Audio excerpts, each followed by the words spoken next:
सृष्टि नवाज जिनकी यूपीएससी में 6th rank आई है, उनकी अगर GS1 की कॉपी चेक करें तो वो बताते हैं कि what are the suitable conditions for formation of tropical cyclone, also bring out differences between a tropical and an extra tropical cyclone. सबसे पहले स्टार्ट करना है by giving a brief introduction of tropical cyclone या cyclone क्या होता है। उसके बाद हमें बताना है सूटेबल कंडीशंस क्या होती हैं। थर्ड पार्ट हम बताएंगे कि डिफरेंस दोनों में क्या होता है। फोर्थ हम उसको कंक्लूड करेंगे। सबसे पहले इन्होंने लिखा tropical cyclone refers to a low pressure formation which whirls क्या होता है, swirls होना चाहिए। As cyclone is derived from the term cyclos meaning coils of a snake. ये बिल्कुल गलत है, इसकी कोई रेलेवेंस नहीं थी। लेकिन हाँ, ये पहला पॉइंट ठीक है। Tropical cyclone refers to a low pressure formation, यहाँ पे फुल स्टॉप करके आप एंड कर सकते थे। Conditions for formation of a tropical cyclone, ये फॉर्मेशन लिखा है, फॉर्मेशन लिखा है, क्या लिखा है? Number 1 temperatures of 21 to 27 degree, ठीक है, warm and humid. Second ITCZ, low pressure area, divergence, latent heat. तो पॉइंट्स ठीक लिखे हैं, ठीक दिख रहे हैं। प्रेजेंटेशन थोड़ी सी ठीक करने की जरूरत है। इसमें अलाइनमेंट तो नंबर 1 इधर हो सकते थे, टेम्परेचर इधर हो सकते थे। जो वर्ड्स लिख रहे हैं वो थोड़े लेजिबल लिख सकते हैं, लेकिन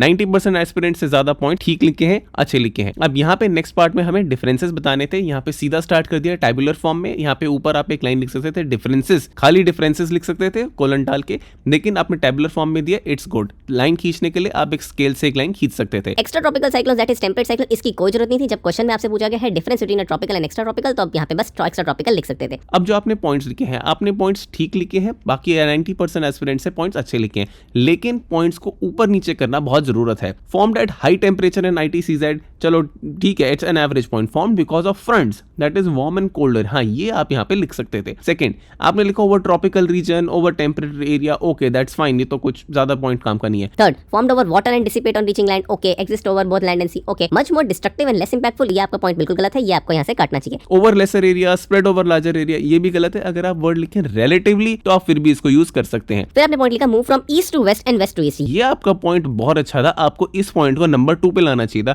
और यहाँ पे पूरा लिखना चाहिए था। वेस्ट टू ईस्ट क्या होता है, आपको कोई नंबर नहीं मिलेगा, आपको लिखना चाहिए था move from west to east. उसके बाद डायग्राम बनाने का अटेम्प्ट किया गया, तो डायग्राम अच्छा बनाया, लेकिन ये डायग्राम बिल्कुल इररिलेवेंट बनाया। इसमें लिख दिया इधर hurricane, typhoon, cyclone, willy willy, ये बिल्कुल गलत है। क्वेश्चन ने ये पूछा ही नहीं था। अगर कुछ और बनाना था तो आपको याद है कि NCERT में एक साइक्लोन का एक डायग्राम दिया गया है, तो आप अगर वो डायग्राम यहाँ बना देते तो बहुत अच्छा आपका हो जाता।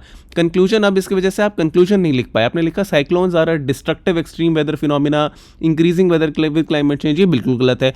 साइक्लोन्स कोई डिस्ट्रक्टिव एक्सट्रीम वेदर फिनोमिना नहीं होते। पैसिफिक ओशन में रोज साइक्लोन आ रखे हैं इतने बड़े बड़े, तो क्या वो डिस्ट्रक्टिव हो गए हैं? नहीं, जब साइक्लोन लैंड पे आता है वो तब डिस्ट्रक्टिव बनता है, तो इसलिए आपका कंक्लूजन गलत है। कंक्लूजन आप इसमें इंप्रूव कर सकते थे, डायग्राम की यहाँ पे कोई जरूरत नहीं थी, लेकिन 90% एस्पिरेंट से बेटर आपकी आंसर कॉपी है, आपको दूसरों से ज्यादा मार्क्स मिलेंगे, और यही स्ट्रैटेजी होती है जो हमें यूपीएससी मेंस में पास कराती है। और जानने के लिए चैनल को अभी सब्सक्राइब करें और दी गई ईमेल आईडी पे हमसे कनेक्ट करें।